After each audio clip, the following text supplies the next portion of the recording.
Patreon member shout out. You see, my problem is this: I'm dreaming away, wishing that heroes they truly exist. I cry watching the days. Can you see I'm a fool in so many ways? But to lose all my senses. Hey guys, how's it going? It is I, the real Randy Chavez. I'm coming at you today with a Veve only update video. Guys, if you're new, welcome. If you're not, welcome back. I love you all. I guess I should say retirement vlogs video as well. For those of you that have just noticed, my last live was with Cavell Anderson and Dan Schawbel. Super fantastic. Can't thank them enough for that. But there was one thing that was said. There was a ton that was said in that 4-hour live stream. Definitely go watch it. It was well of information. But one of the big things that popped out at me when we were talking about, what would David you do? David and Dan's plan for the future. And why I think we're in good hands and why I think we are going to be in safe hands, not just this year and next year, but for many, many, many years to come, maybe even a decade or two, is that what are they going to do after this? When I had retired last year, I had spent a good month or so, maybe 2 months, playing a bunch of the video games that I've missed, going out and hanging out with friends that I haven't seen in a while. But then I had found out that, and I was still doing the YouTube stuff. I was just like, you know what? I'm going to throw all my energy into YouTube because I like it. It's fun. It's still fun. I still enjoy it. If it was really painful or something that it was really, then maybe I wouldn't do it. I did that in January where I had gone and was streaming for like 6 hours a day and my voice started hurting. So I started doing less. But I still love it. And it hurts when I don't do it. What I'm trying to get to this is that if you go and retire, and you have a happy ever after, there's always the day after ever after. Like if you go and you get married and you have this whole amazing wedding, well, there's always the day after that. There's a day after the honeymoon. There's a day after you retire. And what are you going to do? David and Dan have both had several businesses before. David especially, ones that he hasn't sold any of them yet. There's a pretty good chance that they know you're not going to want to retire and do nothing. You can only sit on the beach and sip mojitos for so long before you realize, oh, hey, I should probably do something. It's not healthy to do this. The sedentary lifestyle isn't good. And for everyone that's watching this, you probably have a very big advantage over people that won't do this. Like it was said in, I think it was Sucker Punch, life has a flavor, or for those that work for it, life has a flavor that the sheltered will never get to taste. And David, you knows this. And what we mean by this is that hard work is kind of its own reward. Yeah, you're going to want to do it for money, don't do things for free, but there's a certain type of magic, a certain type of feeling that happens when you build something on your own, where it's like, hey, this thing exists because of me. Whether you're a skateboarder and you're building a half pipe, whether it's you're a mechanic and rebuilding a car, whatever, or you're a nobody and get partnered on YouTube with just your phone.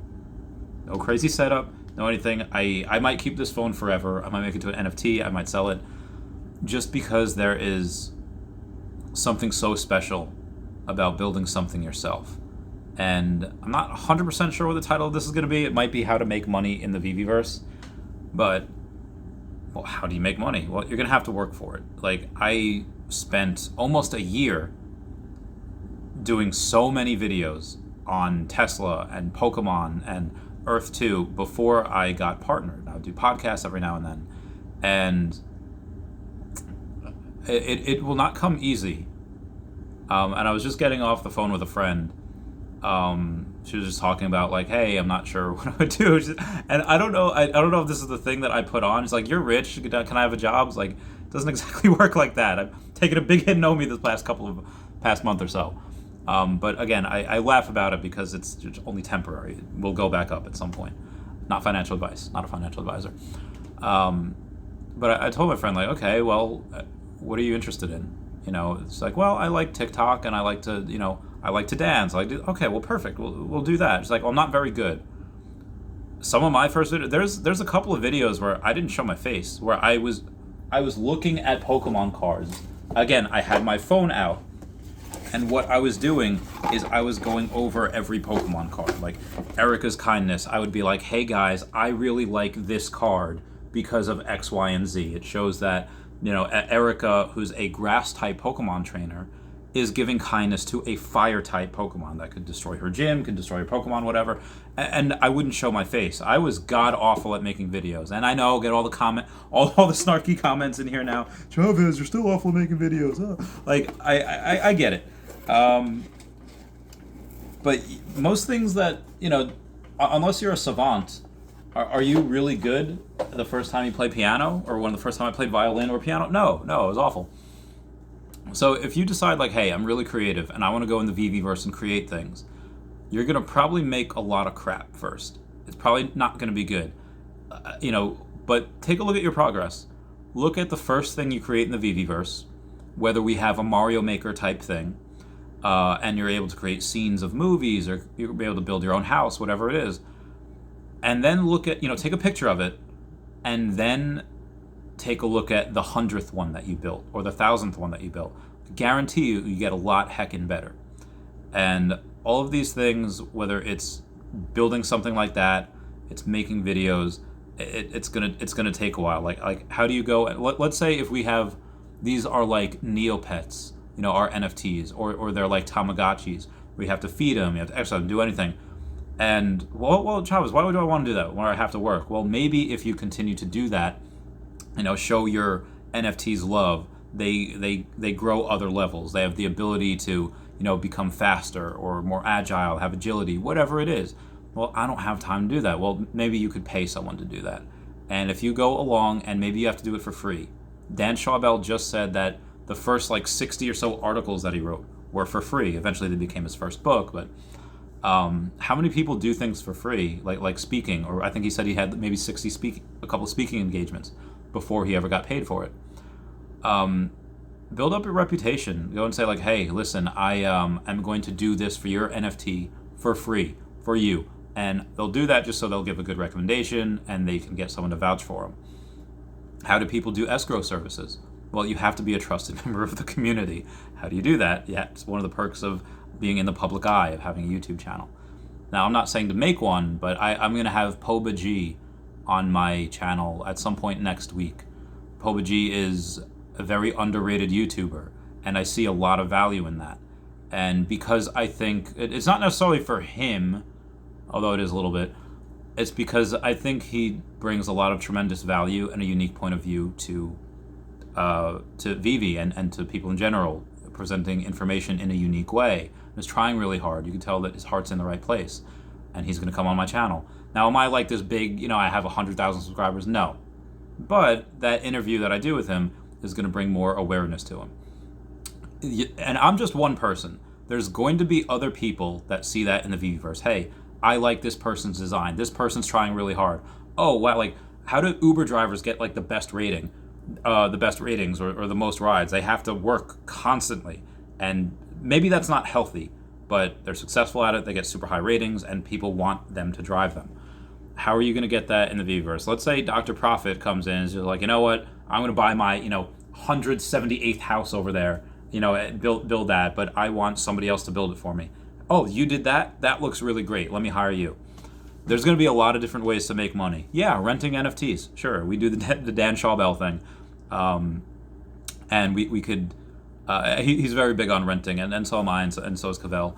And you could rent a whole bunch of things, because, again, there's going to be a lot of whales that come in, especially when we get MTL. There's a lot of whales right now that don't care about MTLs, because they're not going to cash out. But there's other whales that are only come in when we get MTL, when we have the ability to cash out, even if they never use it. And they're not, I think Brock McBlockchain, when he was on Crypto Chris's channel, says you're not just going to see the sweeping of floors, you'll see the sweeping of collectibles. Collectibles gone from the app, never to be seen again. It'd be like that Disney, back in the day, you could only get certain Disney VHS or DVDs before it went back in the Disney vault. Never to be seen again. And then, obviously 20 years later, 30 years later, you have Disney Plus. It's a whole big thing, which is great. But at some point, I think that could happen with collectibles. There's only so many they made. They're not just going to mint more. There's no scenario in which I see which Veve says, oh yeah, I mean, maybe the top 40 that they take, let's say Secret Rare Alligator Loki, only 800 of those, more than I think 12% of them are locked up from people like me and others that I know in the community. But then you have the original 40, the original 0.5%, or I'm sorry, what would that be? That'd be 5%. 1 through 40. Maybe Veve goes and say, oh, hey, the other ones are locked up, so now we have to release numbers 31 through 40. And you could rent those out. Maybe that happens, but maybe it doesn't. And if it doesn't, then you're going to have, and I'm just using Alligator Loki because it's got really low mint size, but you could do that anything with the Designer Con ones or any of the Aston Martins. There's 507 of those. There's nothing. There's nothing. Even right now, you get, which I think they're $5,000, maybe $6,000. You get a certain amount of people, maybe like me, or people, doesn't even have to be me, people worth 6 or 7 figures. Not everyone can get one. They can, they have to pay $5,000 for it, but you could not be worth 6 figures. Like when I put $80,000 on that one Pokemon card, I wasn't worth 7 figures then. I wasn't worth 500,000 then. I was worth maybe a couple 100,000. I put a lot of it into that. You could maybe only have $10,000 to your name, and or even $7,000 to your name. You're like, you know what? I love this NFT. I love Aston Martin. Maybe you're not going to be able to get one in real life, but you can get one as an NFT. There's people that are going to love that type of thing. And I think some of the more scarce ones, or some of the more popular ones, like Demand, they're not even on the app yet. Again, connect the dots, follow the money, follow the water, whatever you want to say. Pretty sure that we're going to have Pokemon. Not confirmed. This is all just speculation, but if they have a low mint, any type of Pokemon, doesn't matter. If they have a low mint, it's over. It's over. It's going to be either worth so much, or you're just going to see it's gone. But that could happen before Pokemon comes into the picture. That could happen with Myrmicornos. There could be this group from 4chan or the entire Reddit army that just comes on and be like, yo, let's just go and buy as much as we can and burn them all. And it's just going to be it'd probably be beautiful to see this group effort. But that's also a way to signal to people. Hey, if I wanted to go and say, hey, in order to get to my Alligator Loki ranch or whatever it is, you have to burn an Alligator Loki. And that's the only way to get exclusive access to it. And I don't think I would do that. But if I wanted to, I could. And that supply goes lower and lower and lower. And the people that are holding Lokis gets higher and higher. So yeah, that could be really interesting. To see in which way these things go. But I think if you work hard at whatever it is that you're good at, I think you can be able to get the opportunity to get lucky. Dan Schawbell has only appeared twice on other people's YouTube streams. Once was Taps Trades, and the other one was mine. I don't think he would have done that if I had just made one video a month. I think part of the reason that he did that is because I stream a lot, and he knows that I have the community's best interests at heart. That meant so much to me. How did I get Fanny Carbonell? How did I get Anthony Francisco? A lot of these other bigger people as well to come on, just because I worked hard. At the last job I was at, before I turned it into high risk lending business, I was out earning some of the people that had been there for years, and I was not good at sales. It's not because I was more talented than them, just because I outworked them. If you have the time, if you have the dedication, especially if you're young and single and you have no other obligations, you have such a huge advantage of that. And you're some of your clients will be a lot older than you, and will probably be more successful. But you have the advantage of being young and knowing how these things work. Get good at navigating the metaverse or the Veveverse. Get good at navigating the Veve app, knowing everything about what you're going into. And it doesn't even have to be that. it could be any metaverse. Like I said the other day, CVS filed for their own metaverse. Why on earth do they need to file for that? I don't know. But if you're like, hey, you know what? I've actually worked in CVS for like 6 years, and I know my way around it. There's going to be, where do you think the world is going? The world is not going to go back to, I know people have nostalgia for like the 80s and 90s, and they were great. I feel bad for kids in like the late 2000s, early 2010s, where the parents like, have your cell phone on. They always call them, then they get mad at the kids like, why didn't you answer your cell phone? Like, Mom, I'm trying to play baseball, I'm trying to play football, always having their cell phone on them. And back in the day, I get it, it was great.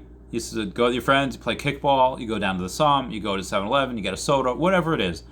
It was fun, it was great. The world's not going back there.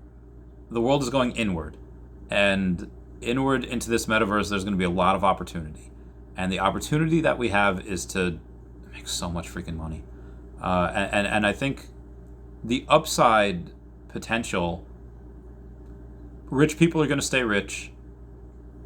That will, maybe they'll get richer, and there will probably be some political strife about that. But you have people that will be middle class or lower class, or I guess the poorer class.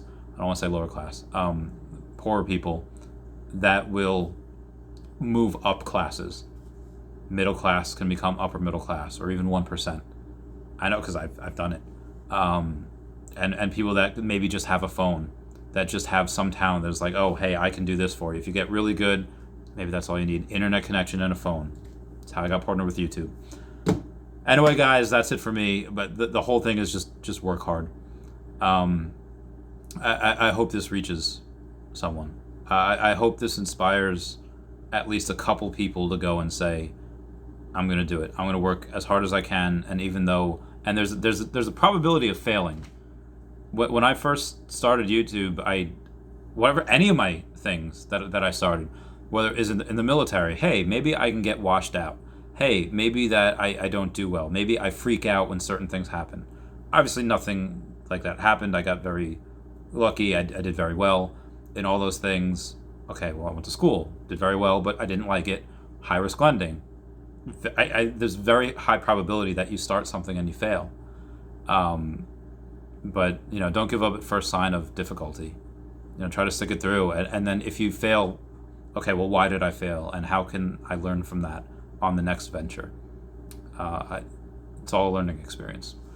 So anyway, guys, I love you. Please comment, like, and subscribe. Everyone say, where's Dashy? Dashy's over there. All right, I love you. Goodbye, guys. I'll do my other normal Veve daily update video on the next one, midday. All right, goodbye, guys. Meow, meow, meow, meow, meow, meow.